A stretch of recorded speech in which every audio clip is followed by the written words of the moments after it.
As 1979 was drawing to a close, Angelo Bruno had been the undisputed ruler of the Philadelphia mob for 2 decades.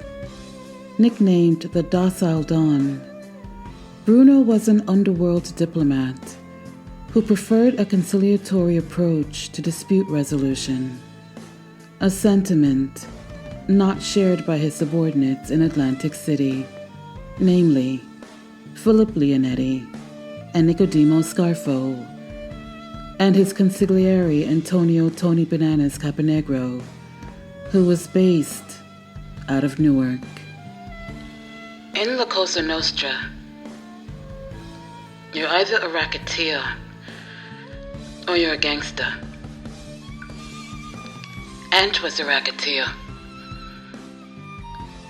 We were gangsters. My uncle started sensing things changing with him and Ange after he turned him down on that thing with Phil Testa. My uncle started calling Ange Lefty because he started throwing curveballs at us. My uncle would come back from a meeting and say, Lefty threw us another fucking curve. Little stuff like that. I knew that at the time, Chicky Narducci was in Ange's ear, talking submersive about Phil Testa. You see, Chicky Narducci was an earner, a multi-fucking millionaire. But he wanted power. The money wasn't enough for him. He wanted Ange to make him the underboss, so that he could take over the family when Ange retired. It was just like my uncle said about the Siggies. It was always greed and treason. They were treacherous fucking people by their own nature. My uncle would say, it's in their fucking blood. After we killed Judge Helfand, there was a lot of heat on us in Atlantic City. Our names and pictures started appearing in the newspapers. Everybody knew who we were. My uncle couldn't have been happier. He loved the publicity.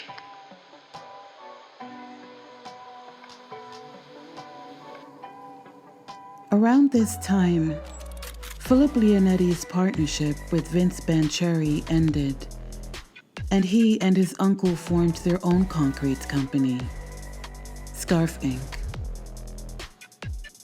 Our office was on the ground floor of our building at 28 North Georgia Avenue in Atlantic City. My cousin Chris, who was my uncle's oldest son, came to work for Scarf Inc. He was totally legit, never involved in anything connected to La Cosa Nostra. Him and my uncle would constantly argue about everything. They fought like fucking cats and dogs. Despite all of the heat on Nicky Scarfo and Philip Leonetti, Scarf Inc. was able to secure site work on 4 casino projects that were being built in Atlantic City, including the short-lived Playboy Casino and what would eventually become Harrah's in the Marina District. Little Nicky and his nephew Crazy Phil weren't the only gangsters moonlighting as contractors. The Merlino brothers, trusted members of Scarfo's inner circle, formed a rebar company called Nat Nat, and they too were doing site work on several casino projects. Chucky and Lauren started Nat Nat right around this time. They worked out of the same office we used for Scarf Inc. Every day it was the same crew hanging around Georgia Avenue, waiting to speak to my uncle, waiting to speak to me so that I could speak to my uncle for them. It would be me and Lawrence, the Blade, Falcone, my cousins Chris and Nicky Jr., and a couple of other guys. If Chucky was down from Philly, he'd be there, usually with his son, little Joey, and Phil Testa's son, Salvi. I always got along with Chucky, but I never liked his son. He was a fresh kid. I always thought he was no good. Him and Nicky Jr. were the same age. They used to hang together with Lawrence's kids. Me and Salvi, we were very close. I had known him my whole life. What my uncle was doing with me, teaching me about La Cosa Nostra, Salvi's father was doing with him. Right after we killed Judge Helfand, my uncle went to Phil Testa and Angelo Bruno and told them he wanted to kill a guy in South Philadelphia named Mickey Coco. This Mickey Coco had sold drugs to the son of Frank Monty, who was a made guy. Frank Monty had been close with my uncle since they were kids. Drugs were against the rules. My uncle detested drug dealers. That ruffled a lot of fucking feathers with the old-timers. That my uncle would come up to South Philadelphia and tell the boss and the underboss that they needed to kill a guy in their own backyard in South Philadelphia. We were killing all these motherfuckers in Atlantic City, and everybody in the mob knew it. They knew we weren't fucking around, that we were motherfucking gangsters. They all fucking knew it. But on the Mickey Coco hit, my uncle was basically telling Ange and Phil Testa, this guy is selling drugs to the son of a member of this family. He's breaking the rules of La Cosa Nostra. He's gotta fucking go. He needs to be killed. And you guys shouldn't need me to come up from Atlantic City, 60 fucking miles away, and tell you what it's time to do a killing. What he was saying basically was that this is how gangsters act. Pay attention. There was no doubt about it. Angelo Bruno was a racketeer. Nicky Scarfo was the gangster.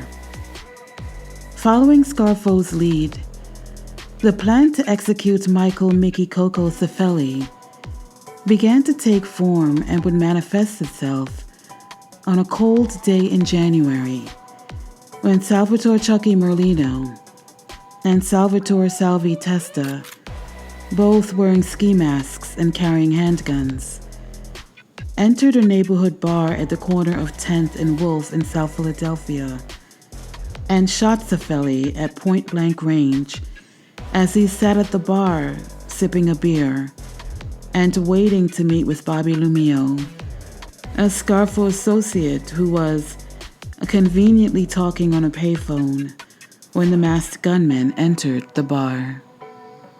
My uncle wanted Chucky to be one of the shooters because he had proposed him for membership into La Cosa Nostra. And in order to be made, you had to be 100% Italian, and you had to have participated in a murder. Philip Testa wanted Salvi to be the other shooter because, like my uncle was doing with Chucky, Phil Testa was proposing Salvi for membership. My uncle had also proposed Bobby Lumio for membership for his role in setting up Mickey Coco. As Nicky Scarfo became more of a force in La Cosa Nostra, He started to distance himself from members of his Atlantic City crew that he thought were dead weight. Two men who fit that description were Alfredo Ferraro and Vincent Falcone, both of whom had been trusted members of Nicky Scarfo's gang since the early 70s. My uncle decided he didn't want either of them around us anymore. He would say things like, "These two guys are fucking useless," or "These two guys are holding us back." He grew to detest them both. Now, Alfredo and Vince were the best of friends. They were Italian, but they came to the United States from Argentina, and they came over together. They were very close, these two. So my uncle decided that he wanted to kill Alfredo, and he wanted Vince to be the shooter. Now, if Vince doesn't kill Alfredo, my uncle will have him killed. And then we'd kill Alfredo anyway. It's like killing two birds with one stone. So my uncle gives Vince the order to kill Alfredo. And right away Vince is dogging it, making up all kinds of fucking excuses. Alfredo must have started getting vibes. He just disappears. He stops coming into Atlantic City. But one night, Vince is out drinking with Alfredo, and Chucky and Lawrence bump into them. They both get drunk and start telling Chucky and Lawrence that my uncle is crazy and that we shouldn't be in the concrete business. A few days later, my uncle and Chucky end up going on vacation together to Italy. And while they're there, Chucky tells my uncle what Vince and Alfredo had said about us. My uncle tells Chucky, when we get back. And so begins the plan to kill Vince Falcone. Even though my uncle wanted to kill him, it wasn't a top priority at the time. But now, with Vincent Falcone not following orders, with Vince Falcone talking submersive to Chucky and Lawrence about me and my uncle became obsessed with killing him. He used to call Vince the big shot when he spoke about killing him. He'd say things like, "We're gonna show that fucking big shot who's in charge." Shit like that. Vince had been around long enough to know how my uncle was. And I think he knew we were going to kill him. So like Alfredo did, Vince stopped coming around. Now at the time, Vince was married.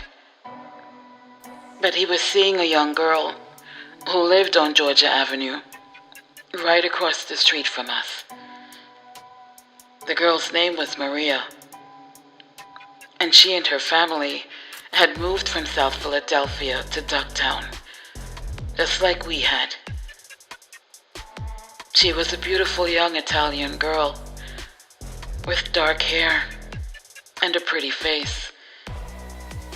Now, when Vince would pick her up or drop her off, he would never drive down Georgia Avenue because he knew we were going to kill him.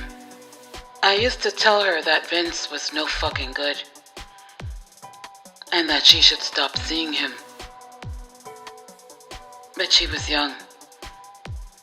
She didn't listen to me. There was something special about that girl. Even back then I felt it. But not every murder had to take place right away. Some were business, like the Louis DeMarco and Pepe Leiva murders. Some were more personal, like the Judge Helfand killing. To Nicky Scarfo, killing the big shot, Vincent Falcone, had become personal. And just like he did with Judge Helfand, Scarfo set out to lull Falcone into a comfort zone and then kill him when he least expected it. Now, around this time, a position opens up in the concrete union. My uncle puts the word out that he wants Vince Falcone to get it. This was a big deal. Something Vince had always wanted. My uncle sets the trap, and Vince goes for it. My uncle is acting like everything is fine. And now Vince starts coming around Georgia Avenue again. We're all playing along, like nothing ever happened. Me, Chucky, Lawrence, the Blade, and Vince too. He's doing the same because he really wants to be the boss of the concrete union. Now at this time, Alfredo isn't around anymore. And Vince, he's hanging with a kid from South Philadelphia named Joe Salerno, a plumber. Joe Salerno had borrowed 10 grand from me and my uncle. He was paying us 2.5 points, $250 per week in interest on top of the 10 grand he borrowed. It was a standard juice loan, and at the time, we were doing a lot of loan sharking. Every week, I'd go out and pick up envelopes, or guys would come to the office. Everybody paid. They knew our reputation. These types of loans, they were our bread and butter. With the holidays approaching and the promise of a new job awaiting him in the new year, Vincent Falcone thought he had a lot to look forward to. He thought wrong. My uncle organized a little party at a house in Margate, 9 days before Christmas. He was already there waiting for us to arrive. Lawrence had a Thunderbird at the time, so he was driving. I was sitting in the passenger seat. Vince and Joe Salerno, they were in the back seat. It took us about 10 minutes to drive from the office on Georgia Avenue to the house in Margate, which was right on the beach. Now, my uncle is in the living room of the apartment on the 2nd floor. And to get up there, you had to climb a set of wooden steps that were adjacent to the outside of the house. The house was a 2-story duplex. It was cold and windy. And starting to get dark, you could hear the wind coming off of the ocean. Looking back on it, it was kind of eerie. I was wearing a black leather jacket, and it was zipped all the way up.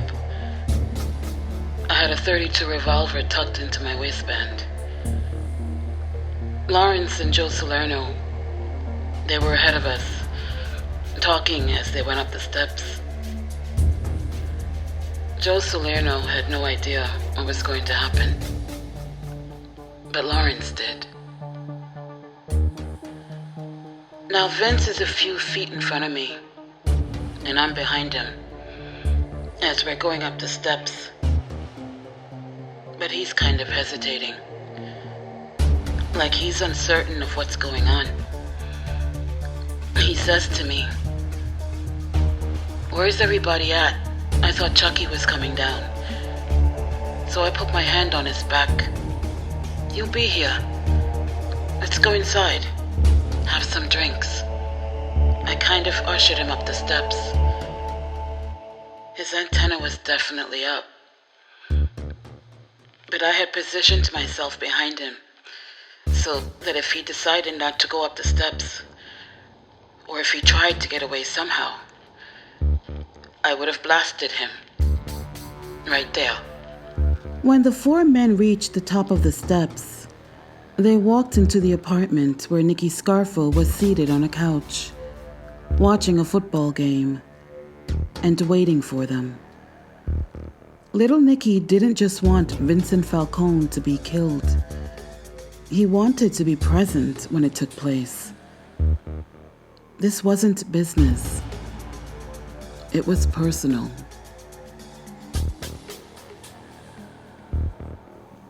While most powerful mob leaders would seek to insulate themselves from the murders they themselves ordered, Scarfo wanted to bask in them, personally savor the experience any way he could. The Falcone killing also provided Scarfo with the opportunity to commit a murder alongside his nephew, to literally bind the two men together in what was becoming Scarfo's never-ending bloodlust. When we walked in, Vince kind of froze, and I continued to usher him inside. To break the little bit of tension that was in the air, I says to him, "Come on, Vince, let's make some drinks, huh?" My uncle, who was still in the living room watching TV, calls out, "Hey, Vince, bring me a cutty and some water." Now at the time, Lawrence was in the dining room area talking with Joe Salerno, kind of distracting him. This was all happening within seconds of us walking into the apartment. So we grabbed the bottle of scotch from my uncle and put it on the kitchen table. And then I says, "Hey Vince, got some ice, huh?" When Vince started to walk away towards the refrigerator to get the ice, I reached into my jacket, took the gun from my waistband. I walked right behind him and blasted him right behind his right ear. As soon as I shot him, his body propelled forward, just like what happened to Louis DeMarco. And then he crashed into the refrigerator and crumbled to the floor. All of a sudden, Joe Salerno starts going nuts. He says to my uncle, "Motherfucking Christ, Nick, I didn't do nothing." And then he says to me, "Philip, oh my fucking mother's life, I didn't do nothing." He's like hyperventilating. My uncle watched the whole thing. He was watching as I shot Vince. Now he gets up from the couch and comes into the kitchen and tries to calm Joe Salerno down. He says to him, "I know you didn't do nothing, Joe. Relax. Everything is gonna be okay." Now Lawrence was standing 2 feet away from me when I hit Vince, and somehow his eyebrow caught on fire. It got singed from the flame of the gun. So my uncle is trying to calm down Joe Salerno. Vince is on the ground, bleeding to death. And Lawrence starts complaining about his eyebrow being on fire. So I says to him, "Christ, Lawrence, you knew I was gonna shoot him. Why the fuck were you standing so close to him?"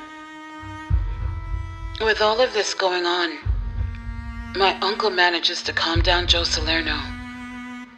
My uncle comes over to where Vince is lying, kneels down next to him, and says, "He's still breathing. Give him another one, right here." He moves Vince's jacket a bit and points to his heart. So Vince is lying there, and there is a pool of blood forming underneath him. He's like gurgling, trying to breathe. I stand over him, raised my gun, shot him one more time in the chest. The impact of the second shot caused his body to jerk. And then it was it. He was dead.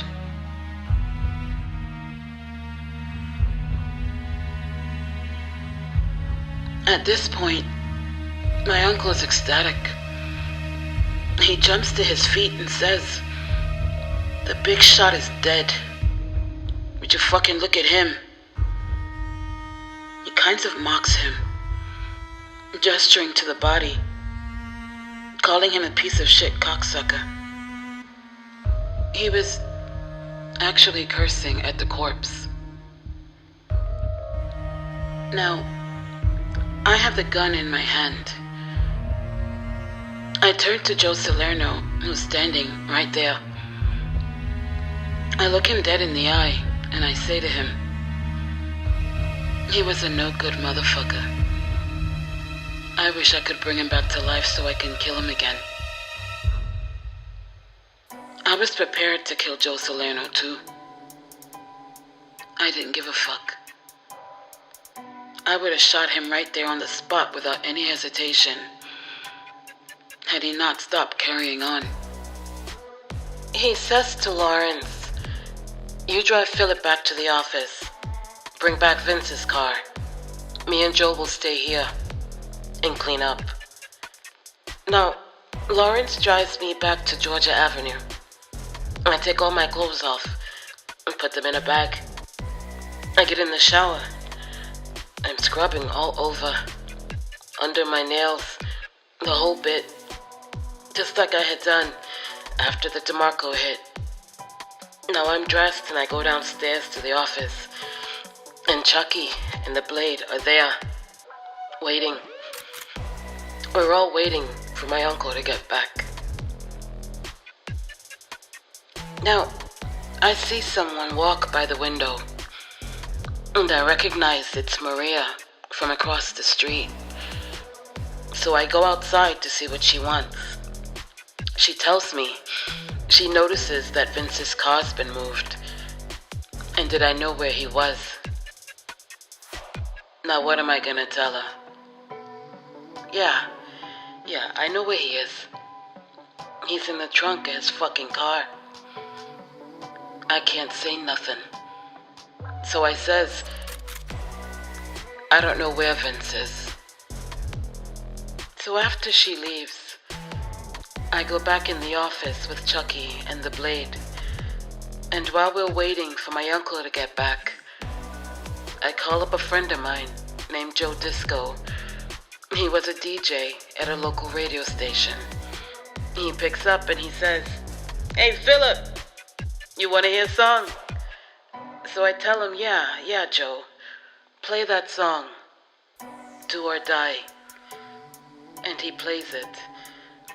Now, Joe Disco was related to Sam Scafidi, who was a captain under Angelo Bruno based out of Vineland, New Jersey.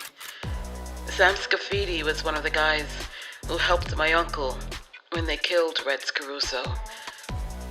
I'm thinking, if I ever get charged, I can bring Joe Disco in as a witness, and he would testify that I called the radio station that night. Joe Disco never knew the real reason I called the station. Joe Salerno would later testify that while he and Nicky Scarfo cleaned the apartment, Scarfo told him, "You're one of us now, Joe." Following Scarfo's instructions, the men loaded Falcone's corpse into the trunk of the car they had retrieved. Lawrence Merlino arrived at the beach house and got behind the wheel of Vince Falcone's car, with Falcone's dead body in the trunk. He would abandon it several blocks away on a desolate street as another car being driven by Salerno, with little Nicky in the back seat, pulled up beside him. The three men drove back to Atlantic City.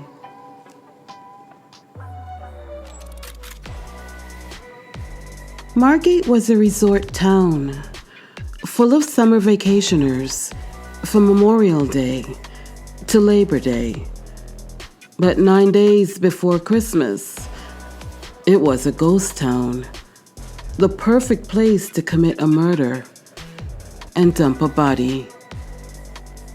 That night, following the killing, Scarfo, Lawrence Merlino, and Joe Salerno would return to the Scarfo compound on Georgia Avenue, where they encountered Philip Leonetti, Salvatore Chucky Merlino, and Nicholas Nick the Blade Virgilio.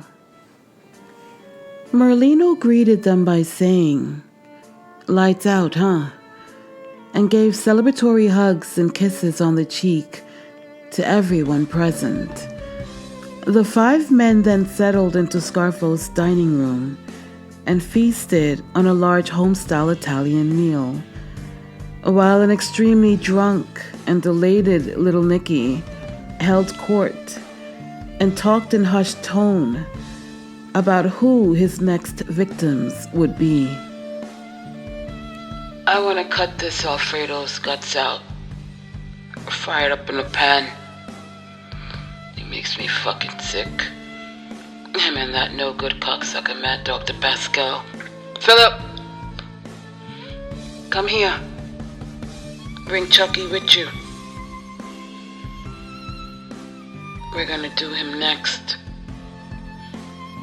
Slice him up like bacon. Fry him up in a fucking pan. Philip had never seen his uncle in such a state of delirium. You would have thought he had won the lottery. That's how happy he was that we had killed Vincent Falcone. I remember him kissing me on the cheek, telling me he loved me. That was the first, the only time he ever did that. He did it because he was drunk. My uncle never loved anyone or anything his entire life except the Cosa Nostra.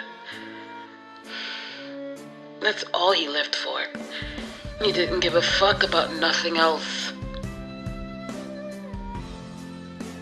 That's how sick he was. Nothing else. Nicky Scarfo even planned a holiday of sorts for the men involved in the killing, telling them that they would travel to Philadelphia the next day for a relaxing steam bath in the Russian-style bathhouse in South Philadelphia, to be followed by a celebratory dinner at one of Scarfo's favorite restaurants, the Saloon. So, I'm in the office, and these guys come around.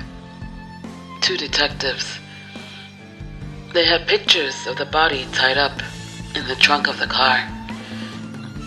They say to me, "Look, Philip, help us out, will ya? We're not looking at you guys for this. We know that you and your uncle were friends with Vince. We just want to show you what they did to him." I looked at the pictures. I pretend I'm sad. I say to them, "Guys, I don't know nothing, okay? I wish I did. Vince was my friend. I don't know who would do this to him." After these guys leave, I drive down to Longport. I grab my uncle. We had bought a house for him down there, but no one except he and I knew about it. He always had a girlfriend on the side, my uncle. And whoever he was seeing lived in that house. So I go down and I tell him what just happened with the detectives. He was happy. He says to me, "Tell Lawrence and Joe Salerno to lay low for the next couple of weeks. Let's let this thing die down." He tells me to pick him up in a couple of hours and that he wants to go to dinner at Scanicchio's. So when I get back to the office, Lawrence was already there, waiting for me. We go outside. I tell him what just happened and what my uncle said about laying low. He says, "Got it." He tells me he's going to go to Philly for a couple of days. Now, me and my uncle are eating dinner at Scanicchio's, and we're both relaxed. Yeah, we feel good. We're not being booked for killing Vince. All of a sudden, who comes in? Joe Salerno. And he looks like he hasn't slept in a fucking week. He's all worked up. He starts saying, "Nick, they're gonna know that it was my gun that killed him because it was a 32. My uncle says, "Calm the fuck down, Joe. There's a lot of 32s out there. No one's gonna know nothing. Just keep your fucking mouth shut." Now, a couple of weeks before the killing, my uncle asked Joe Salerno, "Hey, Joe, you got any guns?" Joe tells him he has a 32. My uncle says, "Bring it around. Let me take a look at it." A few days later, Joe Salerno brings the gun around and my uncle tells him, "Let me hold on to this for a while." What's Joe Salerno gonna say? No? To my uncle? So we kept the gun, and we used it when we killed Vince Falcone. Now, the next day, the same detectives go to see Joe Salerno at his house because they knew he hung around Vince. It's the same drill they did with me at the office. "We know he was your friend. We want to know who did this to him." Joe Salerno cracks right there on the fucking spot. "Philip Leonetti killed him. He killed him right in front of me. I was right there." Now these fucking detectives can't believe what they are hearing, because they really didn't think we were involved. But the more Joe opens his fucking mouth, the more they realize he's telling the fucking truth. And they are ecstatic because they hate me and my uncle. They hate us with a fucking passion. Within a few hours, Joe Salerno was in protective custody, giving law enforcement officials a play-by-play account of exactly what happened to Vince Falcone. It was clear that Joe Salerno had chosen not to accept Nicky Scarfo's invitation to join the Mafia.